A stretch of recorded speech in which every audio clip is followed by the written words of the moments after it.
here we are again for another podcast, a live EV podcast. It's called YEV. Why EV, Kevin? Why not?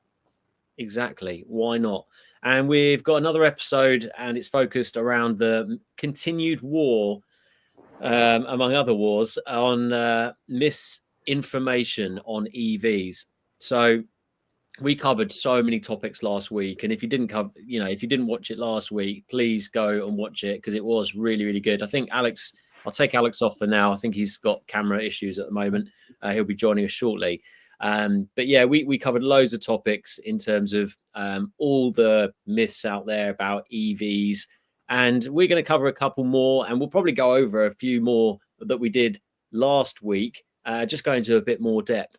Something that I'd like to talk about this week is about EV battery longevity. And we know that the battery longevity of EVs more recently in the media is actually, here's Alex. Welcome aboard, Alex. So we're just talking about, we covered a lot of topics last week, and basically we're going to go into a bit more detail. So EV longevity, how long do EVs last? There's a great video, and some people who watch or check out my Facebook will know that I was actually bidding on R. Simmons' car. If anyone's watched the video that they bought recently, they bought a 216,000 mile Tesla Model 3 long range. It was a 71 plate, and I was bidding on it as well. I didn't win it. I think he won it for $9.5 grand. So it's about nine grand. So all in with the fees would have been 9.5. And they recently did a battery degradation test on their channel, and it transpired that actually it done a lot of AC charging and not much DC charging. And whether that made a difference or not, I mean, Richard did say that actually, there is quite a lot of information out there say DC doesn't actually make too much difference battery longevity and degradation. However, their actual vehicle they bought was 88% battery degradation, still state of health, which is amazing. I mean, I don't know about you guys, but how many petrol diesel cars have you seen out there with that kind of mileage? Not that many. And you think about the costs of keeping an ICE vehicle going. You've got water pumps, cam belts, you've got so many moving parts that could go wrong, that need to be fixed. And obviously there's the labor cost, the cost of the actual parts, and the parts and the labor cost together to get to that kind of mileage can be horrendous. But not only that, but the petrol cost or diesel cost versus the electric cost if you're charging overnight. There's so many savings that you can make with an electric vehicle. But what's the highest mileage petrol diesel car you guys have had? So probably for me, I did something, well, it must have been almost a decade ago now, called Ramshackle Rally, where you get a car for 250 quid and drive across Europe in it. And nice. I managed to get back then an M-Reg Mercedes C-Class, which was on 247,000 miles, but it had lots of service history. And just before I'd had it, they'd spent nearly $1,000 on brakes for a Mercedes dealer to have new discs and pads and stuff. Yeah, I didn't even mention brakes. Yeah, absolutely. Yeah, and that was, let's just say that Mercedes felt very loose around the gearbox area. It was like there was gears in there somewhere, but like the gear stick was very flapping about and everything. But I mean, everything worked on that car, but you looked at the service history for it and literally how much that had cost at Mercedes main dealers to keep it going for that. And the main reason it was that for 250 quid was there was an oil seal gone on the engine, which was not a cheap, expensive part, but you had to drop most of the engine out to do it. And Mercedes made dealers, it basically made it unfeasible to do it. So, it dripped a bit of oil, but you're thinking you don't get that with an EV. If you're losing that, I mean, apart from occasionally they do in main dealers sometimes ask you to do an oil change on them by mistake. So, where they don't need to. Not meant any names. Yeah. How's it running after that engine flush? the Rifter? Oh well, I kind of figured that I was skeptical it might reduce my emissions, so I decided to turn them down on it. think it might result in absolutely zero emissions because it would be off the road afterwards. But yeah, crazy. We got an interesting comment from Matthew Jenkins. 216,000 miles isn't that high on a diesel, and is the 12% battery loss down to time and or mileage? Well, let me just cover that question. So, Jim, the data suggests, and from the battery testing company that I've spoken to in the past, Altelium, it tends to be that specifically on Tesla, let's focus on that the batteries tend to last better on mileage than they do on age. Bearing in mind there's electric vehicles out there that that don't have thermal management, they don't have cooling on the batteries, like the Nissan Leaf, which we covered last week, where the battery degradation is really, really poor because the batteries get hot, and when batteries get hot they degrade faster. And bearing in mind, batteries, they tend to lose, especially NMC chemistry batteries, which is the majority of the batteries out there that have cobalt in them. They do lose sort of 5% or 10% over the first 3 years, and then it kind of it sort of tapers off and it starts to reduce the level of degradation, so it's not as fast. But LFP batteries tend to degrade a lot slower. So judging by the battery drop of 12% may sound tiny relative to mileage, but is massively relative to age. Yes, absolutely. As I just pointed out, yeah, absolutely. So again, all batteries are different. It all depends on the chemistry, depends on the brand, depends on the thermal management and the battery management system, the BMS. So there's lots of factors to take in here. But yeah, no, good question, Matt. Yeah, because actually I've seen someone that actually it's EV Nick's got a Hyundai Kona on 88,000 miles, and that's still saying 100% state of health. But obviously with the Hyundai stuff, they seem to protect to that big buffer they've got. It comes out of that, so it doesn't affect your range. So I think there's different strategies within manufacturers on how they manage that as well. So when you start to lose percentage, that means your battery's kind of lost quite a bit. But I mean, is that a better way to do it? Because I know some manufacturers do hide a lot of the usable range.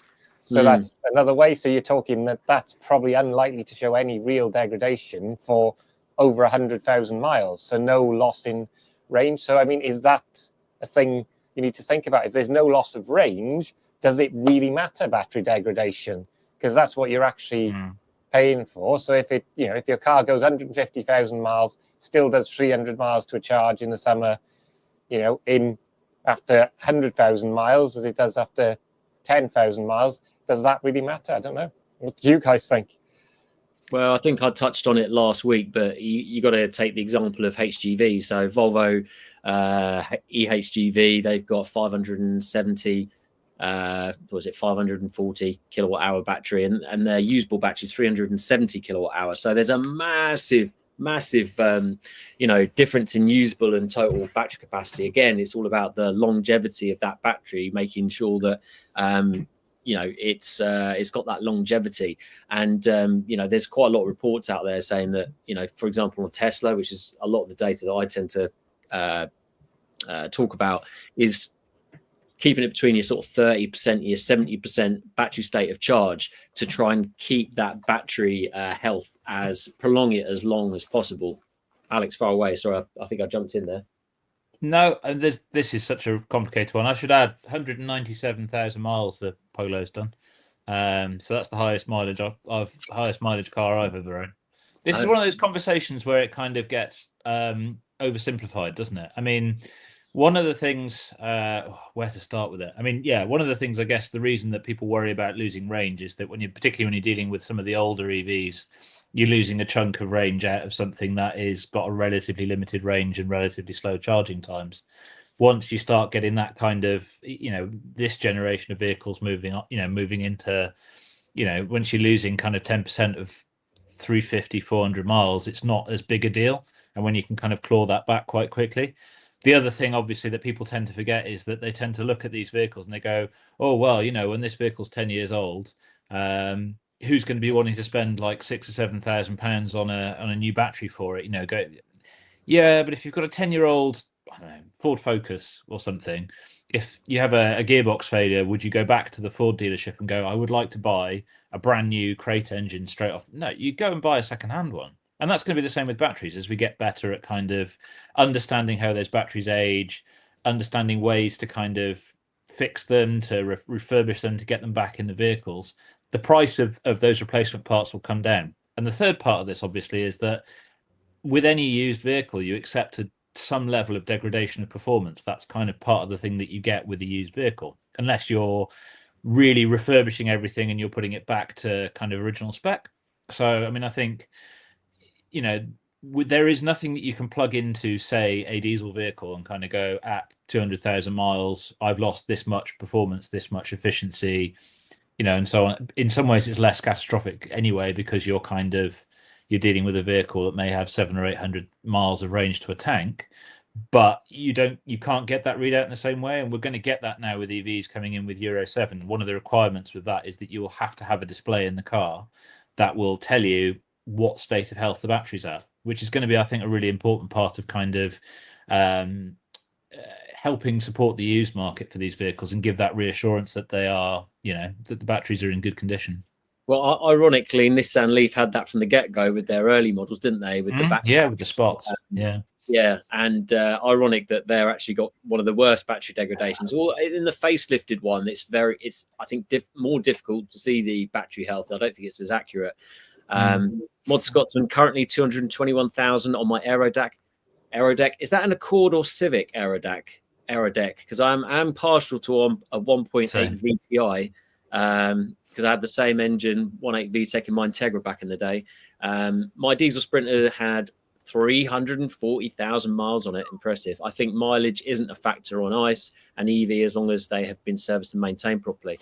And you mentioned performance there, Alex, but actually EVs, from a lot of the data I've seen, EVs do not degrade in performance. No, I mean, I'm talking about range as performance. I'm not talking about acceleration. Just checking. Oh yes, the Civic MC2, awesome. Is it like the picture or a non-S? If you look at the picture on the, that's a CRX, mate. Is it? Are you sure? Yeah. Yeah. Sorry to be. I'm not only a Tesla fanboy. I'm many car fanboy. I'm a car enthusiast. What can I say? Yeah. No. To be really clear, when I say performance, I mean performance in the general, the much wider sense. I don't mean straight line speed, power, or anything like that. I mean efficiency and, you know, everything else that kind of comes with it. That the performance of the, you know, factory performance is a broader term. No, I get it. No, fair enough. So I'm just thinking of the myths that we didn't talk about last time. We didn't really touch upon, are they worse for the environment, did we? Because there's a lot of, you know, there's a lot of generalizations here, because it depends on the battery size and all the rest of it in terms of, you know, how much energy. Let's talk about energy. Let's not talk about CO2 emissions. Let's talk about energy. How much energy was used and how much pollution was caused by making that electric vehicle. It does tend to be that 16,000 miles seems to be thrown around there with regards to, as a realistic mileage, after taking into consideration on all the energy consumption, everything else for getting fuel, diesel, petrol from the well over into the petrol station, which the older models didn't actually take into consideration. But yeah, I mean, it tends to be 16,000 miles. Once an electric car has got to that point, then so you've got kind of a graph with kind of two lines, and that one line that's the ICE car, and then the EV car starts slightly higher, and then it starts dropping below the ICE vehicle. And that's why I'm a big believer in buying used cars, which will very much come apparent on my YouTube channel soon, because I've bought another electric car, but I'm not telling anybody what it is yet, although these two guys know.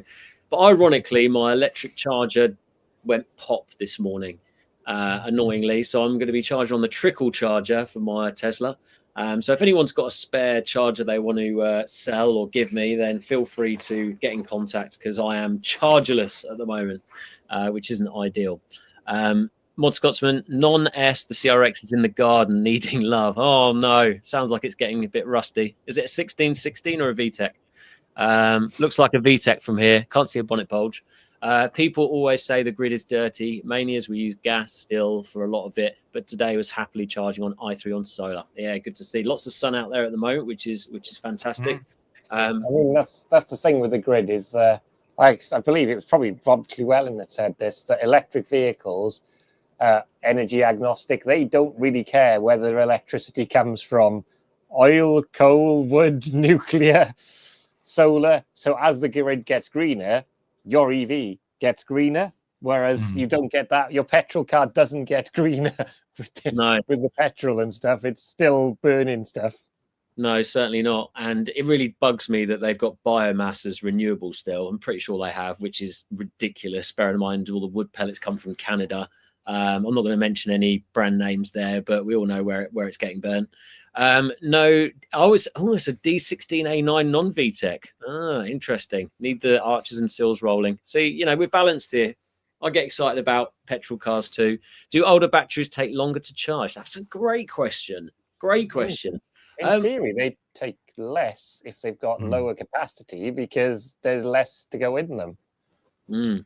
Yeah. Also, I suppose if you lose the issue you might get is that as you're cycling them more, you're going to, as you lose a little bit of range, you're a lot more likely to charge them more and more often, which is going to accelerate the wear on them, I would assume, if that's an issue. It's a little bit like when you get to the point where you've got an old mobile phone. I hate drawing that analogy because obviously the batteries are a mile apart. But when you get to the point where you've had your phone and it's absolutely haggard, I know the battery degradation on a phone is much worse than an EV. Just to be really, really clear with that. But when you're having to charge it twice a day, you're just accelerating that process of aging, aren't you, on it? But I mean, my sense is because one of the things that kind of skipping back on that is that people kind of go, well, there's your battery's warranty for like 7 or 8 years quite often on a lot of EVs, and Euro 7 is going to have durability requirements. It is worth remembering that is a 30% degradation guarantee, which is actually quite a chunk of range lost.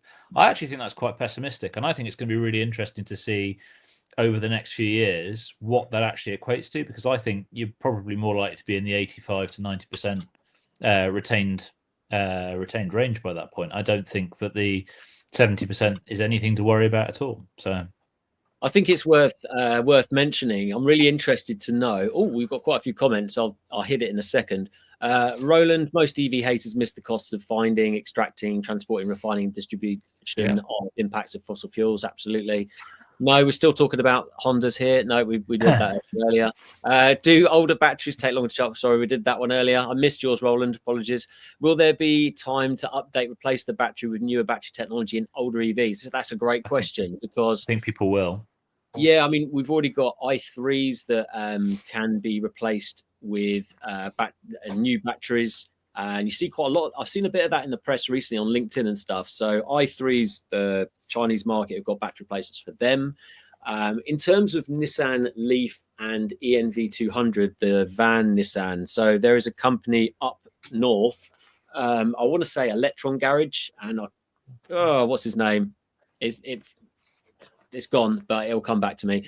Where they're developing a battery with thermal management. So not only are they putting new cells in, they're also developing thermal management for the Nissan Leaf battery. It's probably going to be more focused around the van rather than the Leaf from a commercial point of view. But what a great, repurpose, recycle story that is. Vans that, the motors are quite happy to do another 100,000 miles. It's just the battery that's kind of fallen down. And Nissan Leafs and Nissans in general have been very, very reliable, and it's just a shame that the batteries let them down. And it's a bit of a shame that Nissan is really looking a bit shaky at the moment, to be fair, because the Honda takeover has gone tits up, excuse my French. So that's not happening because I think Honda asked the CEO to leave and he didn't. So who knows what's happening with Nissan at the moment. But what was I going on to say?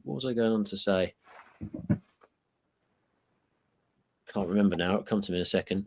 That's cool, as I have a 2016 30 kilowatt hour Leaf. Oh yeah, what I was going to say was, I think that there will be more battery technologies coming out. And this is one of the things with the TVR that I'm building, is the fact that battery technology can be improved. If, you know, when LFP batteries are super dense, I can reduce the weight, put more battery range, and change up the batteries that are in it at the moment. Or solid state batteries, which might mean your TVR can weigh exactly the same as it weighed originally and have quite a decent range on it. Well, I don't think it's going to be much heavier than it was before, but I think we're going to have to wait a little bit longer for solid state. I think everyone's talking about solid state, but I don't see much action in that area, to be fair. MG, you've got semi-solid state launching end of this year. Well, until we've got the full rigid solid state, you know, semi. I mean, what is semi-solid state? Yeah, I'm curious to know what that is. Is that half of it's now changed, or don't know? Is there anyone on here? Do you know, Alex, what a semi-solid state battery is compared to a? Yeah, I can't remember off the top of my head. Okay, so I have had this conversation with people because it's kind of it gets kind of this was a few years ago actually. I was having a chat with somebody and he was saying that there's solid state and there's solid state, and the semi-solid state stuff is not really. It's kind of there's a bit of marketing blurb in it. So that tends to be the case. Another topic that I wanted us to talk about was infrastructure. Yeah, we all need to call it Ewan. Yeah, maybe we'll get Ewan back on at some point. He has been on the live a while back, so go back through the lives, because I've spoken to Ewan if you want to if you want to hear from the doctor himself. But yeah, the charging infrastructure, I mean, it's changed so much recently. Everyone's talking about I've got a bit of more of a balanced view on this one recently after a few comments from an EV advocate. He had an ID4 Volkswagen, and he drove down to London, drove back again, and he had all sorts of issues with charging. I think public charging infrastructure, there's more of it, but in terms of the speed and speed, I think speed is one of the bigger challenge, and availability, I would say. Have you guys had any issues with that, just to try and keep this balanced? I very rarely queued. I mean, I think we mentioned this briefly last week, but I mean, I've very rarely queued or had many. I've had niggly issues. I don't think anyone can say that they haven't had niggly issues along the way. Unfortunately, as is the state of the charging network. Generally speaking, though, I'd say that actually it's been much easier than it tends to get made out to be. Now, that's not to say that I know people can't have. There's lived experience that I'm not going to disagree with, because obviously if you've had an EV and you have struggled with it, but for me, I pick and choose. I know where I'm going to aim for. It's not necessarily the cheapest places, but I mean, I will always go for, like, I know that GridServe stuff works really well. I know that Tesla stuff works really well and is cheap. Although I did get tethered to a Tesla charger the other week and couldn't get it to release the car. It wasn't a Tesla. Interesting. But, it was trying to steal my car off me. Yeah. That's it. Well, at the moment, what's it? 5,000. I think it's only in America. It might be in UK where you get a bigger part exchange amount if you change your Tesla for a Polestar at the moment. Anyone on the chat so far looking to sell their Tesla? Anyone want to sell me their Tesla? Because I'm quite happy to have another one. But yeah, you talk about infrastructure, and I just don't ever have any, other than one time, never had any issues with the Tesla infrastructure ever. Yeah, I mean, that's why I want another one, because why wouldn't you? Yeah. You can't argue with Tesla infrastructure. It is fantastic. And actually, the only reason I got stuck is because I was lazy. And when I was loading up the app, the RFID card reader popped up Apple Pay, and I just thought, oh, sod it, I'll just use Apple Pay. And then I couldn't get it to do the Apple Pay thing to release the car, and the button on the top of the thing wasn't working either. If it used the app, I'd have been fine. So yeah. So Roland doesn't want to buy another one unless he goes, and I think we know who he is. Yeah, it's. I think we did touch on it last week about, yes, okay, the CEO of Tesla is quite vocal and he's quite in the press for all the good work he's doing with Doge at the moment and other things, which upsets some people, doesn't upset other people. And then we've got the other manufacturers, whether it's SIAC or which are heavily invested in by the Chinese government, which you could argue there's quite a political differences on that side, but not quite as vocal about it. So, I think we did touch upon this last time, so maybe we should move on from this subject before I make people leave. So I wouldn't make people leave, but yeah, there we go. But yeah, anybody else got any in the comments there? Any kind of myths or anything that you've heard recently? We had some great ones last week. What was it? Don't clean it. Don't drive it in the rain. Don't pressure wash your EV. There's some absolute crackers out there at the moment. Okay, yeah, electric bike. It's my dad. So Electric Vikings produced a video on semi-solid state batteries. MG is going to use them, higher energy density and safety. I'm guessing that it might be because there is some hybrid batteries out there, isn't there? So mixing NMC batteries with the sodium ones. So you've got the battery capacity, but you've also got the power. So it's bringing down the cost, increasing the safety, but you've also got the power. Or maybe it was LFP with sodium. So there's so many different battery combinations that coming in, and another one that to play on the misinformation fact is saying that cobalt coming. Oh no, yeah, cobalt is in all batteries. There's no kind of regulations coming in to help reduce cobalt in batteries for phones and for any electrical products, but there is for EV batteries, and that's something funny enough that Ewan McTurk mentioned on the live that I had with him quite a few months ago. That there is a appetite and an energy to come away from cobalt. So it's expensive. So if you can get rid of the cobalt, you make everything cheaper. Yeah. And that's the thing, is to bring battery costs down. I mean, they're never going to bring it down to the cost of a fuel tank, literally, because that's just a container. But everything else is a lot cheaper than an actual engine. So the lower they can bring the batteries. I mean, and we are starting to see price parity. The Frontera is the petrol one and the electric one are the same price for the same spec car. So, and back on the infrastructure thing, I mean, a lot of people who say there's not enough infrastructure probably don't drive EVs. It's a bit like you see a lot more of the car you're driving. Once you've got an electric car, you notice infrastructure more. Like I noticed just today, I'm in a Polestar 2 at the moment, and I drove from Swansea to Pembrokeshire, which is reasonable distance, 120 miles round trip.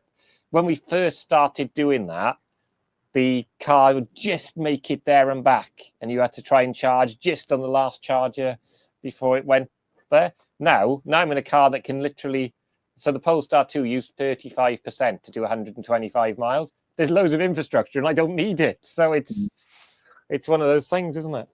There's a great question here, which I'll touch upon when I just go through the last three. Roland's put, but cars are good, charging is good, just did 400-mile round trip to Blackpool, no charging issues, and seeing more chargers every road trip. The same, exactly the same, for sure.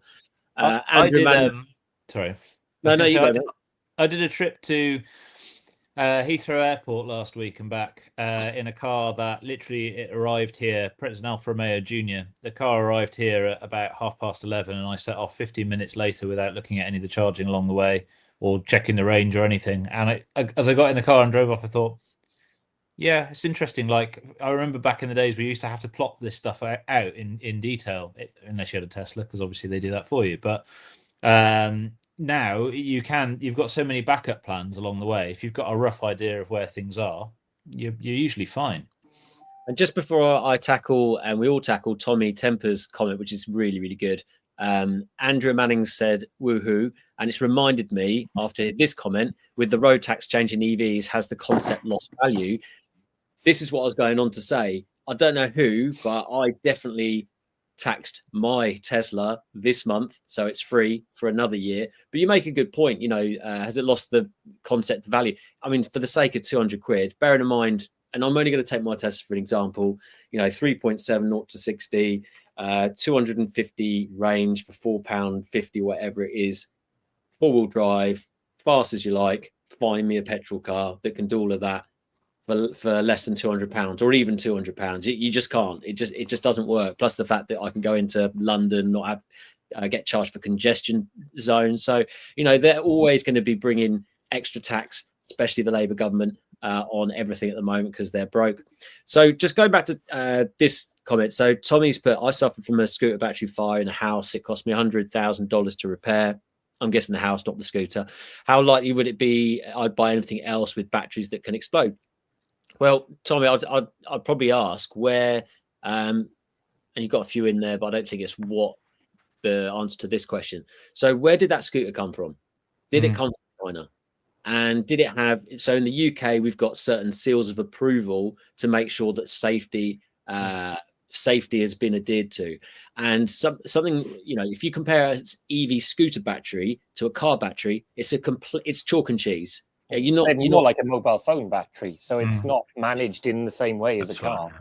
Yeah. So in terms of the battery quality and safety, it's so different. But I get what you're saying, Tommy, because I'm sure that would scare a lot of people. Funnily enough, I've got a battery up there, which I didn't leave in the house for a long period of time because I wasn't sure what the safety was going to be like, because the last thing I want is my house to burn down. So I think it's using understanding the safety and understanding, different battery safety regulations to, even house insurance. Now you can't leave your scooter in the UK. In my house insurance, I'm not sure about you guys, but you cannot leave a scooter inside your garage or inside your house because your insurance would be void. So I get your point, mate, but unfortunately it's not you're not comparing apples with apples there. You shouldn't. I'm not negative with own a scooter. Sorry, go on, mate. You shouldn't own a scooter in the UK anyway, unless you're a scooter sharing club. You're still prevented from, or last time I checked, you still can't privately own an e-scooter anyway. You shouldn't. It's they can only be, you're only allowed them if you're a car club. There's a derogation in the licensing rules for car, and that's scooter clubs. And that's a good thing about safety, because you notice that those scooters they have that you can get of the hire companies, I've not heard any reports of fires on those. No. Because they're having to be manufactured to such a high standard, because people are just leave them at the side of them. It's very weird. You see them all like falling over, don't you, in London and stuff? Yeah. Well, Tommy did $100,000, so I'm guessing he's in America somewhere. It's not EV misinformation, but electric vehicle scooter. Yeah. Are electric cars more expensive to insure, and why? And will this change? So Teslas tend to be slightly more expensive. Certain EVs are more expensive. I did see we covered this a few weeks ago. It depends on the car. So I compared a while back, there's quite a few videos ago, I compared a cheap Nissan Leaf, which was like £3,000 at the time, probably about 1,500 quid now, against the cheapest automatic vehicle that I could find that didn't have lights on the dash, which was a Skoda Octavia diesel auto, and the insurance was exactly the same between both cars. So it's horses for courses. I don't think you can generalize, but generally speaking, insurance is up anyway.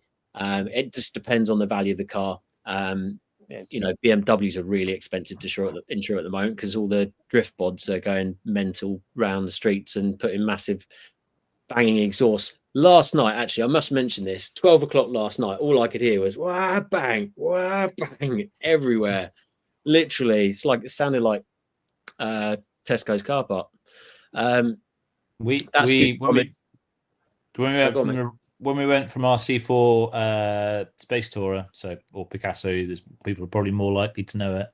When we went from that to the E-Rifter, it was ever so slightly more expensive to insure, but the E-Rifter's got 7 seats, which the Citroen didn't have.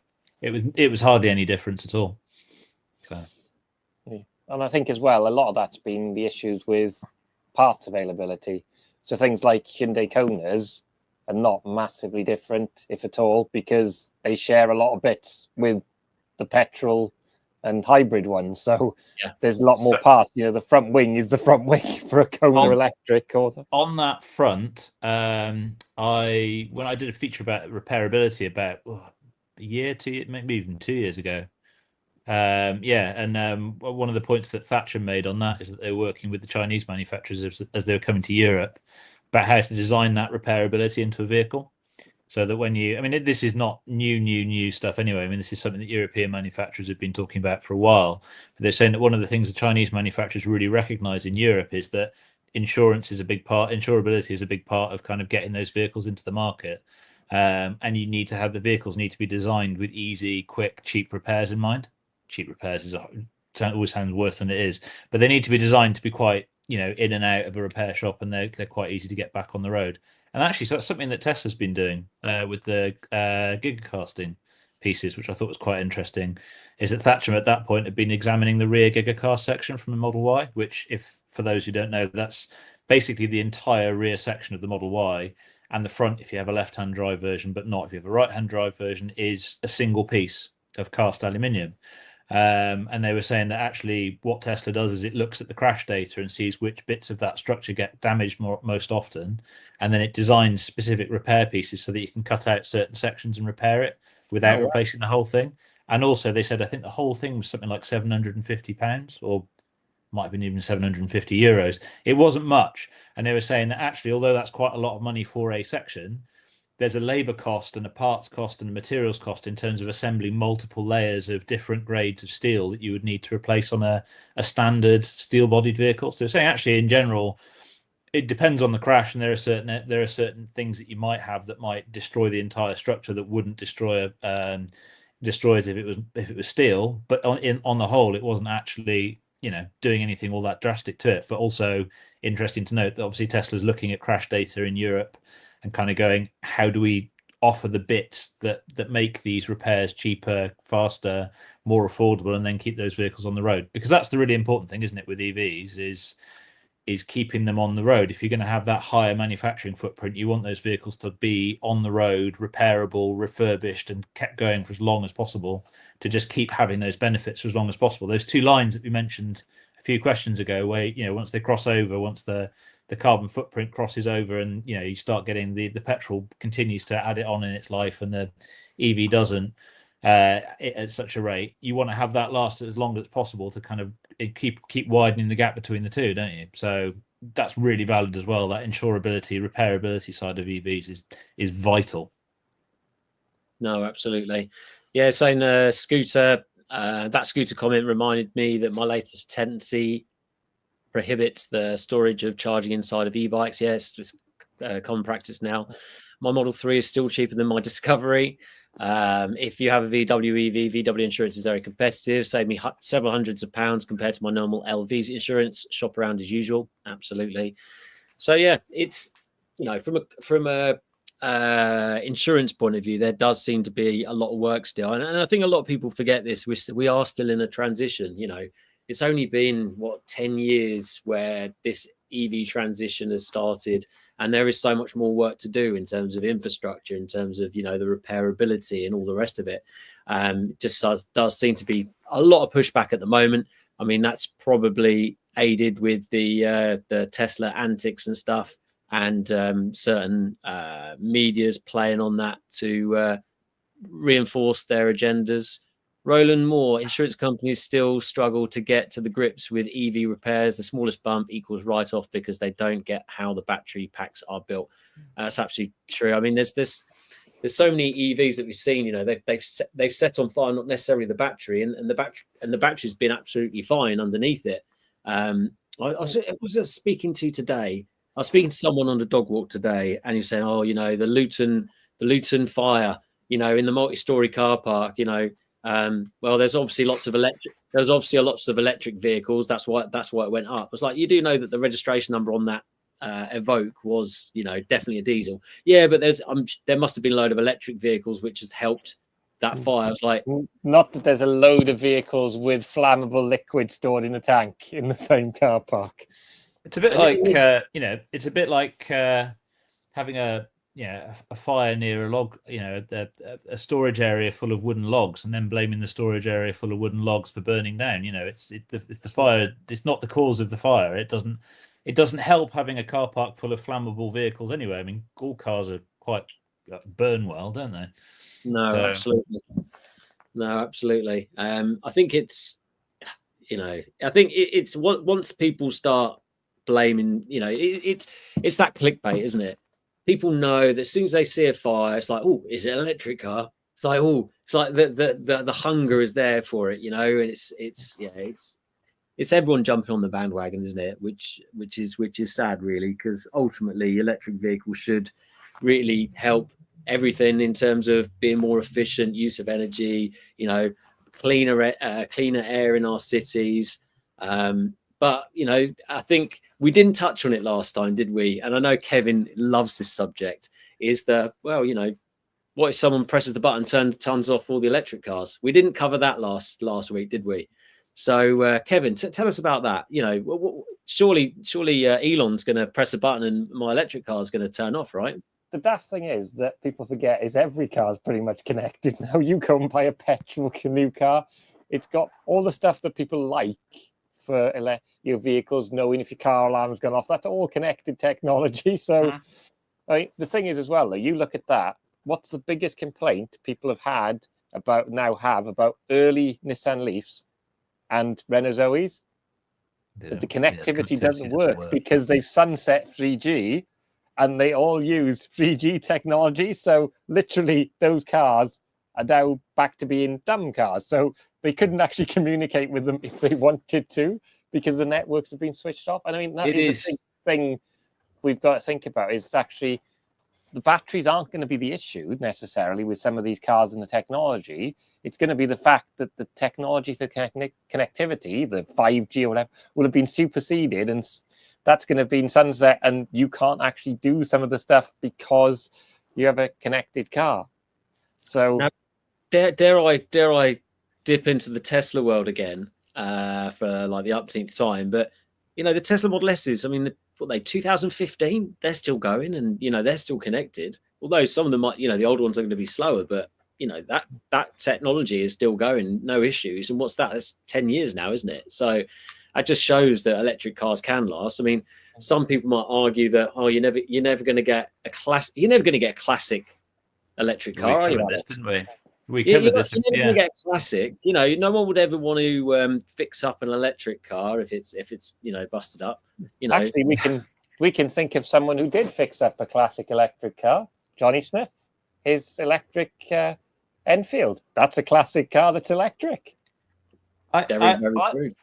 I think this comes back to what I was saying earlier about aftermarket stuff and people kind of getting there. I mean, at the moment, the vehicles are still relatively new, haven't passed into that phase where the expertise is widespread. I mean, I found that now when I talk to people who are building these or building cars of this era, whereas 20 years ago when I did this, the thing to do was to take the chip out and to kind of do a custom map on it and then replace the actual chip with a newer chip.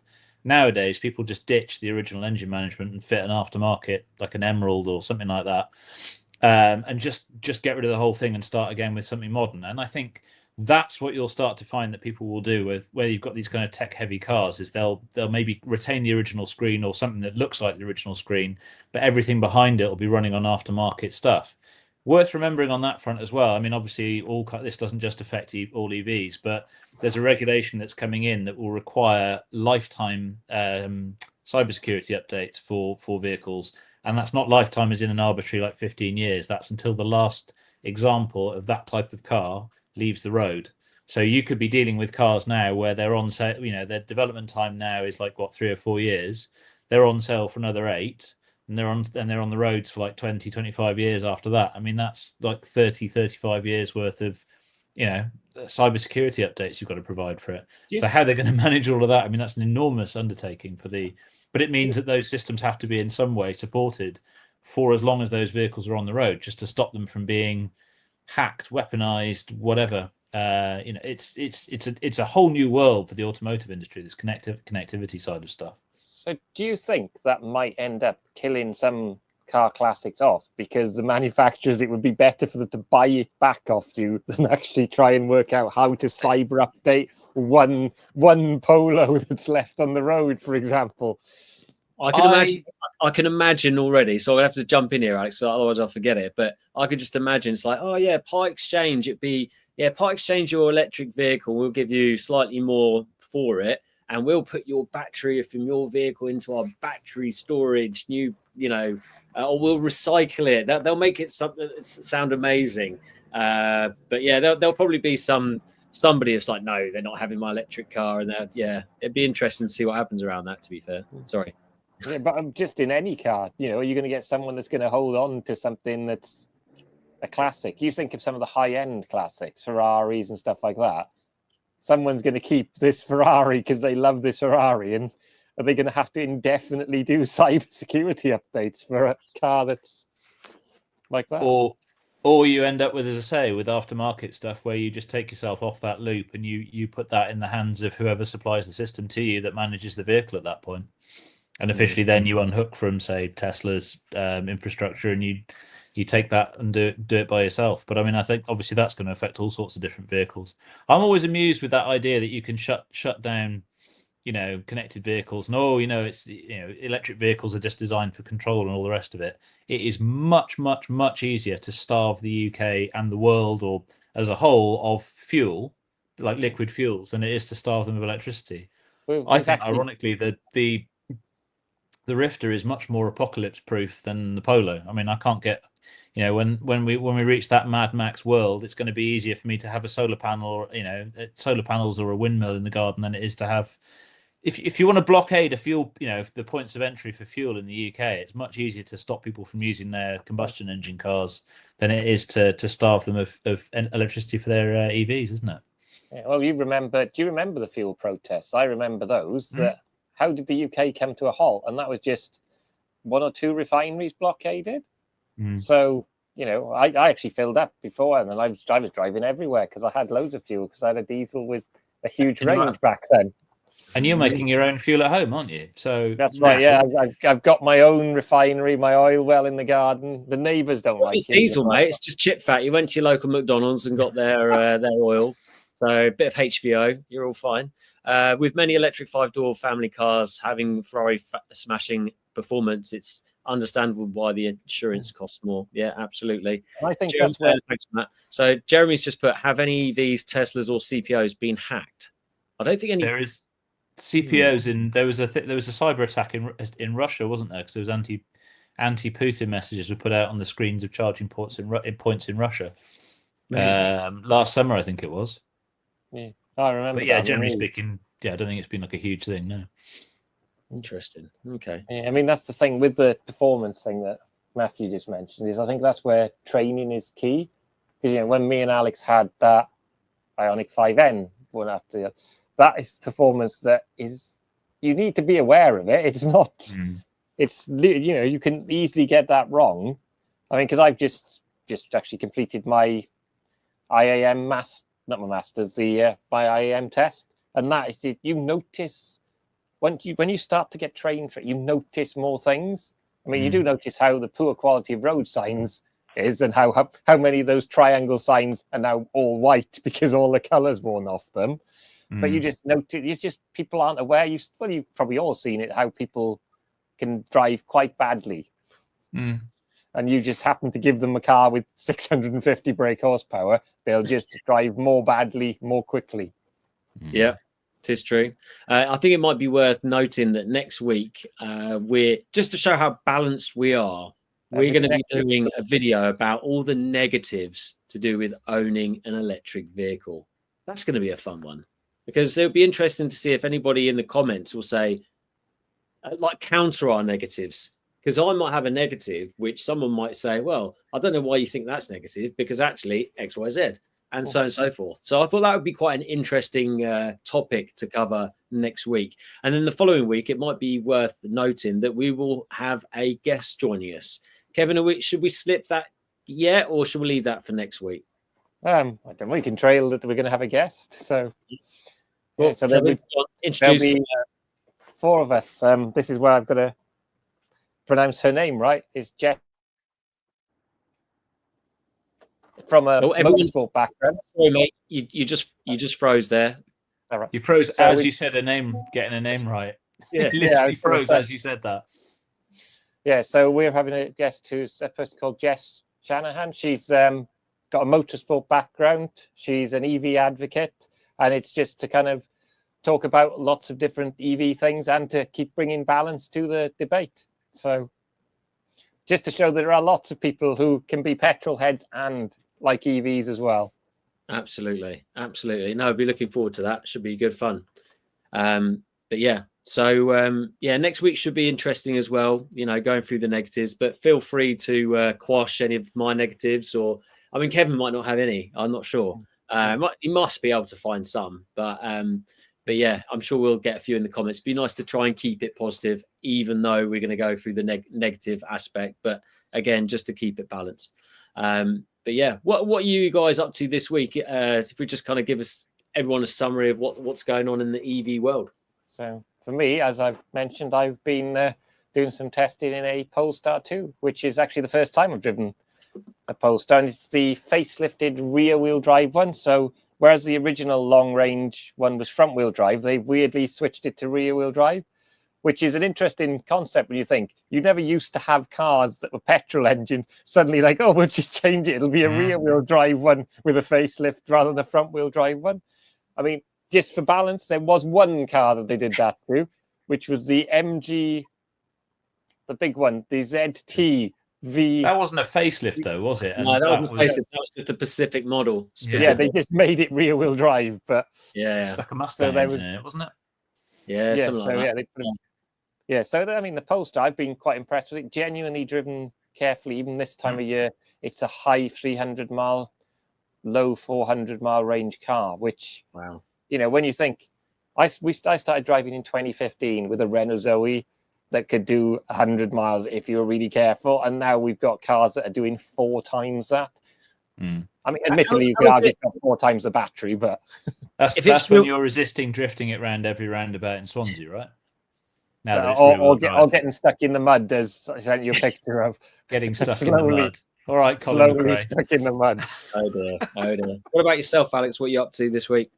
I'm getting to grips currently with the new Vauxhall Grandland, which I'm actually really impressed with. I had the mechanically related E3008 the other week, and I actually prefer the Vauxhall, which so it sounds really negative about Vauxhall, but I wasn't expecting to find that I just prefer the Vauxhall inside, and the slightly softer, slightly more relaxed nature of it. I'm getting on really well with it. So I'm getting used to that at the moment. And most of this week is going to be taken up with my usual secret squirrel electric vehicle content. I'm working on my BMW stuff. It's not content. Week, so. It's secret, Alex.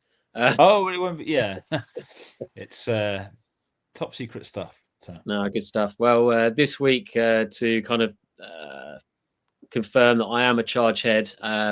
Yes, I'm going to be working in my normal 9 to 5, and this week I've got on Wednesday a video coming out which is a full demo of the EV transition tool Zero from the company Dynamon. It's really interesting. Anyone that's interested in transport and EV transition and making it work using data, I've just about finished the edit, so that'll be coming out Wednesday. And also there's loads of things going on Wednesday actually, because Mylance, a CPO, European CPO specifically around commercial vehicles, HGV and LCV, they've got a huge site, charging site going in at Immingham, which is next to Hull, and they're going to have some really seriously powered chargers over there. And I think the cost of those charges is actually going to be really, really low. So it'll be interesting to see how that affects the electrification of that area. So I think it will make a huge difference. There's also I think there's a show in London around charging energy as well.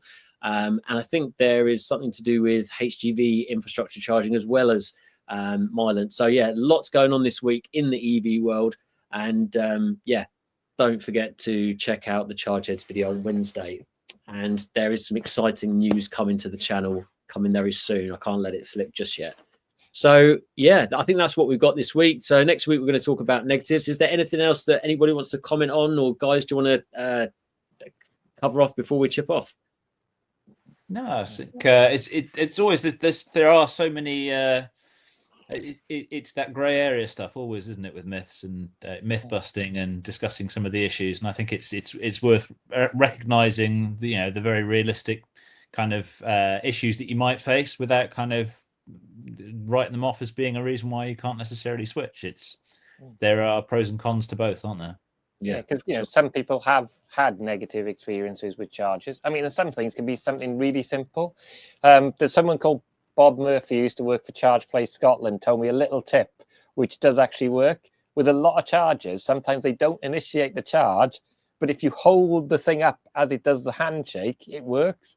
It's because the data pins are at the top, and because the cables are so heavy, sometimes they pull down and they don't have a really good data connection. And just by holding the thing up to initiate the charge, that works. And I didn't think it would work, but actually that used to work on a lot of the older Charge Place Scotland ones because the CCS connectors were really worn. So, but it seems to work on a lot of them.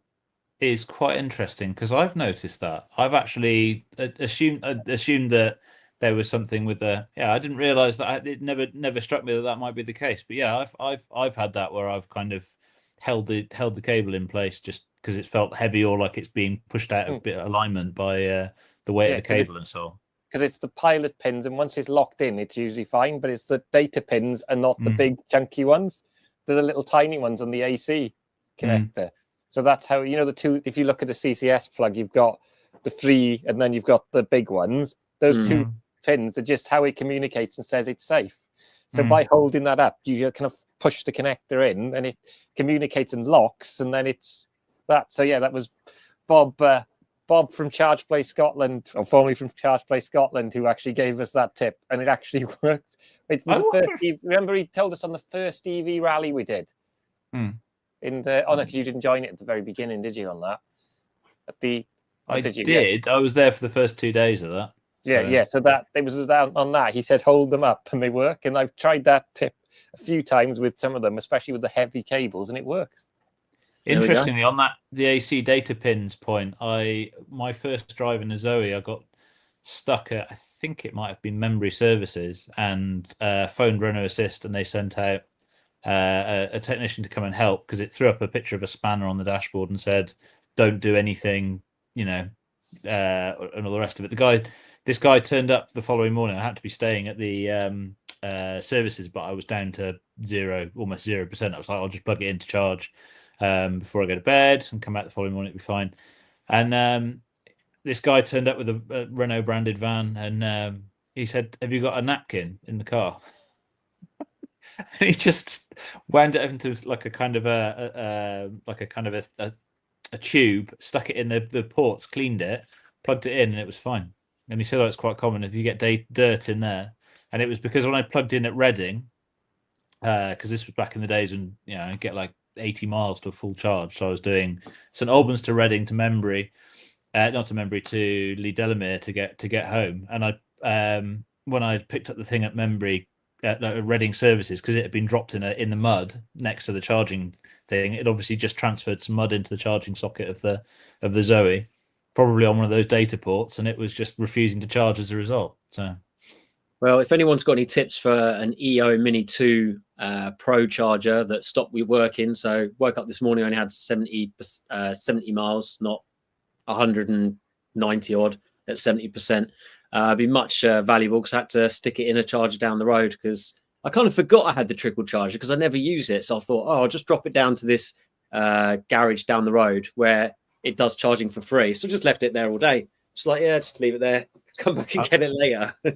I'm gonna cut in before Kevin gets in with the professional IT support and say, have you turned it off and on again?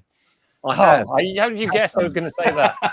Well, the light, I did do that actually, but the light on the charger is just doesn't come back on again. And ironically, it's the charger that they do not sell parts for, because I know that EO, I think they've got a Hive charger now. But yeah, it cost me 50 quid brand new, and it's lasted 3 years. So I can't really argue with that, but I can argue with the fact that buying another charger is going to probably cost me about £1,000, which isn't ideal. So if anyone's got any tips, please feel free to email me at chargeheads@gmail.co.uk. This is where me and Alex are going to say we both have original Charge Master ones that are 10 years old and still work. Mine's 12 and a half years old now. Oh yeah, yours is an old, limited to It's ancient. It's like, it's yellow. It's almost yellow. It's a kind of a creamy white yellowy, creamy white color. So what you're saying is, when I see, I'm going on eBay and Facebook Marketplace and looking for Autel, Tesla, and easy chargers. But what you're saying is I should go and find the oldest charger. Okay. Because if it was going to fail, it would have failed by now. Old is good. True. Okay, fair enough. But aren't they like type 1 instead of type 2? No, I've got an untethered one. Okay. Okay. Well, we'll talk afterwards, because it sounds like the guys have got some good. It's certainly not going to look as pretty as my little tiny black box on the side of the house. It's going to be like this massive, old-looking. Although it's on the side, so no one will see it anyway. It's retro. It's retro. It's very fashionable. I do need 2 chargers because I'll have 2 cars. So maybe two old ones might be or a double socket one. Apparently, there's quite a lot of those being decommissioned at the moment. So. Okay, I'll keep an eye out. Well, and if everyone else keeps an eye out, that would be amazing. Right. Thank you very much, everyone, for watching. Don't forget to give us a like, give us a comment. Really, really helps the channel. We've got a really interesting couple of weeks coming up, including special guests in a couple of weeks. And next week, talking about negatives, unless we have a change last minute. But thanks, everyone, for watching, and we'll see you next time. Thanks, guys. Thanks up. Cheers. See you in a bit.